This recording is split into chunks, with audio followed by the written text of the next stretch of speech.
Hello! I want to thank everyone who has joined us for GaryCon in person, online, and or in our hearts. My name is Marcus Mace, the assistant manager and producer over at Gen Con TV, where every Wednesday at 6 p.m. Pacific Time, we are the proud home of Actoroke. Now, what is Actoroke, you may ask? Actoroke is unlike any other TTRPG stream out there. Each episode of Actoroke unfolds over 3 events: an RPG session with live hand-drawn art that is then turned into a script, and a live recording session of the actors performing said script. And of course, what we're doing today, a movie night where we can see how it all came together. Now, usually this is done in a 3-week cycle, but thanks to the hard work of our cast, crew, players, Peter, and the great folks of Lake Geneva, we managed to pull it off in 1 weekend, and that's why we are calling this event Actoroke Slam. Now, you can catch Actoroke every Wednesday on Gen Con TV, and don't forget to subscribe to the home of GaryCon on Twitch, GaryCon Live. So, without further ado, welcome to Actoroke Slam Movie Night, The Black Cat and the Hessian. Enjoy.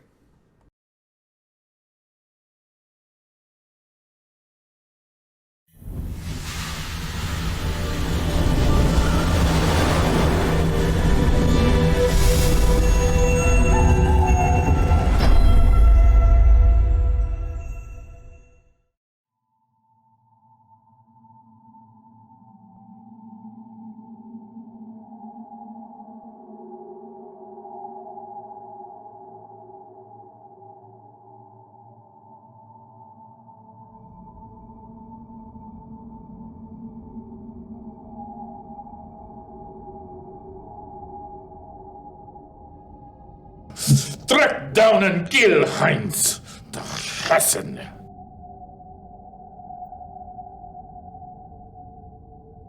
As he draws his last wretched breath, you tell him that it was I, Baron Vladimir Karkonen, who was the instrument of his doom. Graver's Dig, Samaria's notorious barbaric frontier town. The muddy streets smell of feces and betrayal, sounds of arguments, drunken brawls, and the admonishments of brave abolitionists decrying the greed, the corruption, the hedonism, and the loss of family values in this lawless, God's-forsaken port of call. Ships, laden heavy with cargo, both coming and going, keep the port shipping district perpetually energized with activity. 3 gravers exit a merchant vessel and immediately vanish into the seething throng of hunters, trappers, and grave robbers. We catch up with the new arrivals, moving fast down Main Street. The 3 loiter momentarily in front of a Ma'at pyramid, a once celebrated temple of Set turned ruthless graver bar. Armando, a professional actor, musician, and funny man from Andalus, sucks in a powerful lungful of exotic pollution.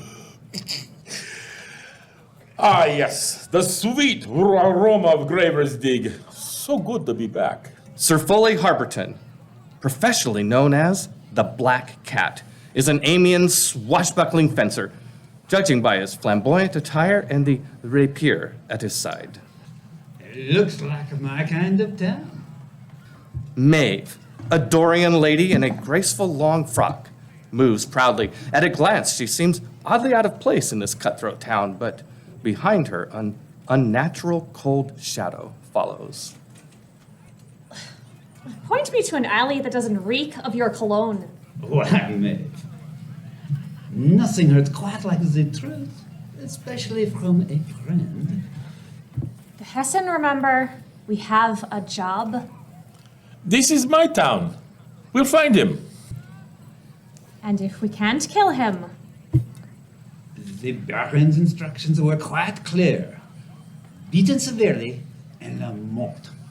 professional advice to anyone working in Hesse. Avoid dangerous liaisons with ladies of the crown. C'est vrai, especially if their husbands run a criminal cartel. Music carries from the pyramid bar, catching Armando's ear. He rubs his hands together greedily. Let's kill this El Cabron. and then get to the cantina, huh? A sharp scream rings out, causing heads to turn. Tunnel terrors! Armando, the cat, and Maeve, heads on swivels, follow the screams. They're coming from the shopping district! Down angle upon the shopping district, a colonial mass of arachnids swarm vendor shops and tents, threatening to overwhelm everything. Sounds of weapons and armed combat increase by the second. A pair of young Chan monks sprint past, fast.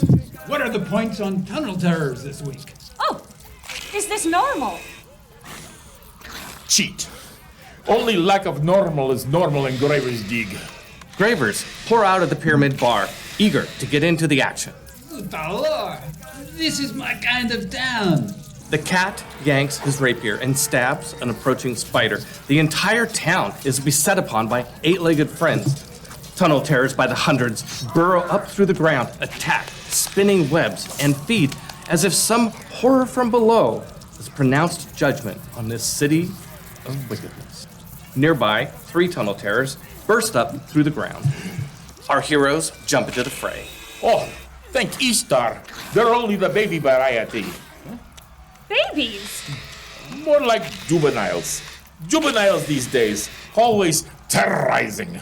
Sir Harberton kills a spider spinning a web around a young lass. He helps her free of the webbing. Enchanté, mademoiselle. Before she can kiss him, he's off again, dancing while his rapier sings, killing any eight-legged thing within reach. It's never going to stop raining after this performance. Across the road, bloody spiders are bloody everywhere. It's a numbers game at this point. Maeve runs.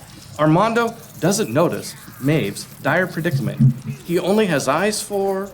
The bard stands transfixed by the black cat's elegant dance of death. What a guy! Inspired by such grace and beauty, he inhales, ready to break out in glorious song, when suddenly a tunnel terror is the one doing the breaking out directly into Armando's face, dirt, webbing, and... Oh my God! Hey, Harry! Oh, Harry, spider butt! No! What's in my mouth? Armando staggers back, head spinning. He coughs and sputters, fending off the advancing arachnid. Nearby, in ultra slow-mo, his friend, the black cat, laughs uproariously, bathing in the ecstasy of carnal death. Why should he have all the fun? Somewhere, somehow, in his deepest soul, Armando belts out an epic fortissimo coda. The sombrero of Armando, it has power, you will see. Now you better get the hell out as my song makes you flee. His baritone, thunderous voice Rachmaninoff's the spiders. Vroom! The vocal sound wave explodes, washing the market district. Tunnel terrors vibrate, squealing, legs twitching. Finally, their ugly, bulbous abdomens explode in yellow and green fountains.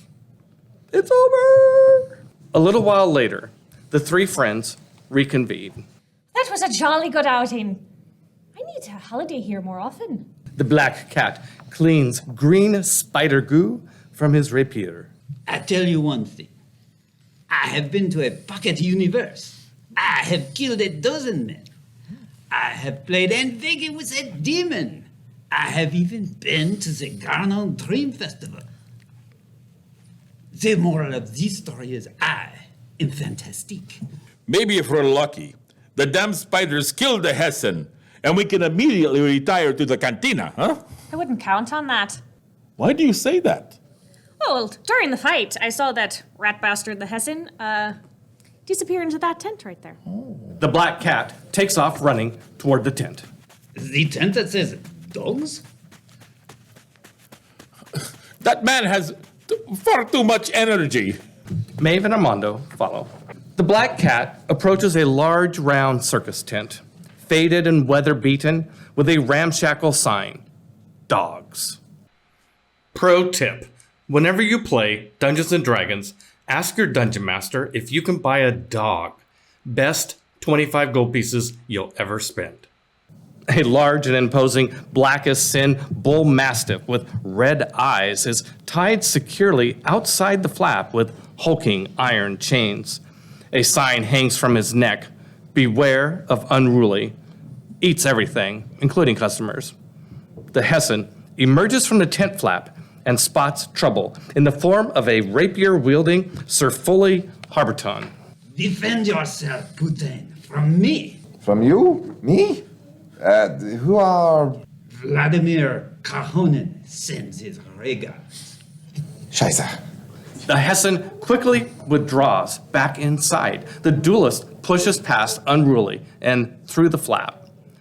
Inside, he discovers chaos incarnate in action. He coughs through bleary eyes caused by an overwhelming, pungent smell of gar fish. That every dog cage is open. War dogs, hunting dogs of every species and size, ravenous and rabid, are coming out, pissed off and ready for war. In the midst of the canine chaos stands Master, the proprietor of this shop, an 18-double-aught ogre. Heal! Heal, goddammit! Heal! The dogs aren't listening. It's unclear if the dogs ever listen, but if they did, they aren't now.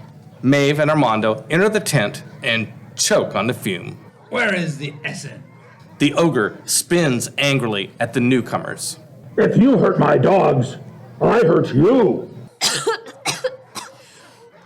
Okay, is this normal? I don't give a shit about your damned dogs. Where is the Essen? I don't know any Hessen. His name is Heinz. Master thinks hard for a beat. Thinking be hard, especially difficult over all the loud yapping. You mean the fish prankster? He fled out the back. The starving, rabid dogs see lunch in the form of Armando, Maeve, the black cat, and, surprisingly, even Master. And they attack. What are you doing, you dumb mutts? The ogre grabs a dinosaur bone. Surly, here, boy. Fetch. The closest dog, Surly, ignores the bone and jumps for Master's throat. The ogre lands a crushing blow to the side of the war dog. So sorry, Surly. A bull mastiff with a lopsided, snarled snout launches and clamps down on Master's forearm. For a few seconds, Master dances a waltz with the beast. What the hell has gotten into you? Then flings him, bang, across the tent. Over yonder, where the dog went flying, the black cat manages a dexterous canine dodge. Attention, flying dog! What the hell is going on? This stupid ogre produces even stupider dogs. It's a problem with the breed. The ogre or the dogs? There's no such thing as a problem breed. Only problem owners. What about the one with the red eyes?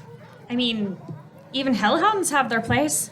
The dogs sniff out a scaredy cat and come at Sir Foley Harberton en masse. Who is a good doggy? Who thinks dogs will listen to a cat? Raise your hand. That's right. No. Soon, Sir Black Cat is running around the tent as if his ass were on fire. Calls him off! Calls him off! Armando has his own dog issues and yanks the singing sword. Sing me a happy dog song. The sword breaks out in a saucy canine ditty. Ruff, ruff, ruff. Roof, roof, roof, roof. Holy frijoles, Black Cat. If that isn't the most impressive dual harmony. Maeve tries telekinesis to bring down the tent and, no joy, a vicious, dire chihuahua has her heel in his little needle teeth, interrupting her concentration. I'm in need of a doggone spell. Anyone, come on. A state of utter chaos means some kind of mischief god or vile entity ninja-ing an undercover fish fart in the tent for which there's no escape. And nothing is functioning properly. Not Master's rule bones, or Armando's singing sword, or Maeve calling upon the mystical powers of the universe. Not even a comely silver-tongued rogue. The dogs just keep coming. Everyone, including Master, tries to defend themselves while trying not to maim the dogs, but the effort becomes increasingly tenuous. The fish fart has the dogs rabid and out of control. Soon, our heroes, including Master, circle the wagons against the dogs. My energy spent at last, and my armor is destroyed. I have used up all my weapons, and I'm helpless and bereaved. Wounds are all I'm made of. Did I hear you say that this is victory? It can't be a coincidence, can it? First the spider swarm, and now the dogs are all going crazy. Living with Big Thwena is never dull. Never dull. Suddenly, the dogs stop. Energy spent at last. They sit, some lie down, a couple fall asleep. Well, if that isn't a telltale sign of an enchantment wearing thin, then I don't know what is. This has got to be the work of the Essen. You find that fish-farting scoundrel, you boil his teeth, you invert his rib cage, harvest his toes, and shish kebab his buttocks. That's, creatively specific. And take Unruly with you. Nothing can escape his nose. Trust me, he's the best hunter in town. In all of Samaria, even Chaldea. A few minutes later, Unruly is on the hunt, nose down, moving fast. The hound parts the masses, people leaping out of the way as he barrels through like a tornado. The black cat, Maeve, and Armando run to keep up. Now we are cooking with magic. It's nice having Unruly on our side. On the northern tip of Graver's Dig, they fly past the Dwarven Casino, through the security gates and into the private sector. They are suddenly whisked away to wealth and privilege. Marn Max Keep is the oldest structure in Graver's Dig, hewn from old world stone, laudably by the dwarves. Today, it serves as a posh inn for visitors with title and means. Unruly bounds past the doorman into the lobby.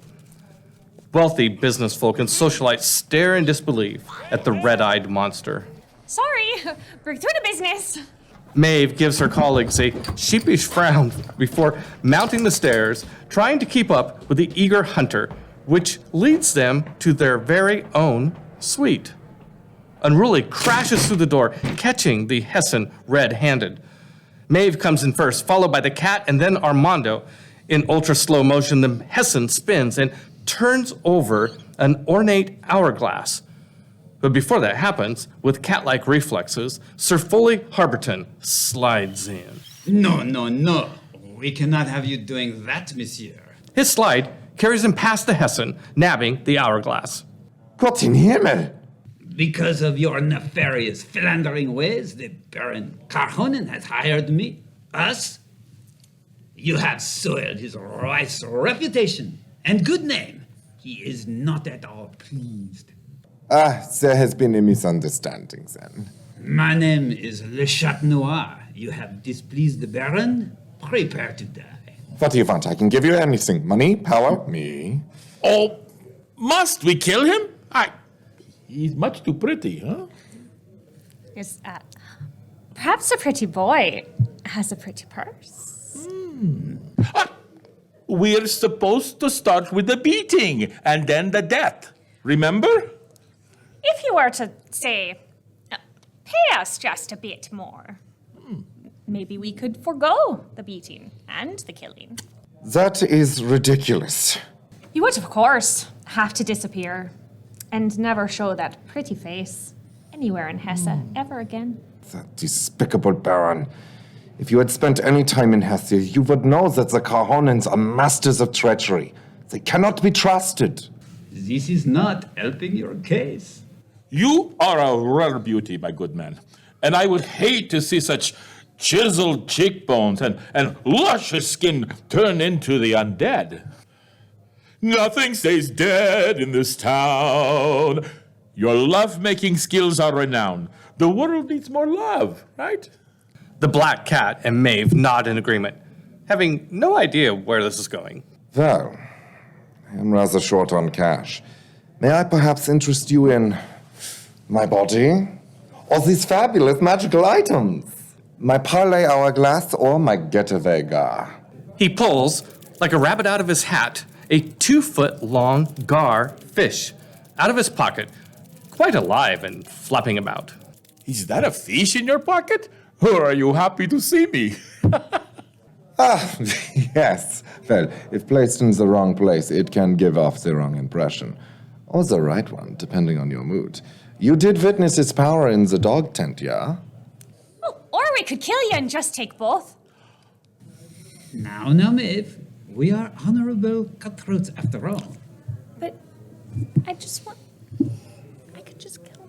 Can I... Make a choice and please leave. Maeve studies first the hourglass, then the gar.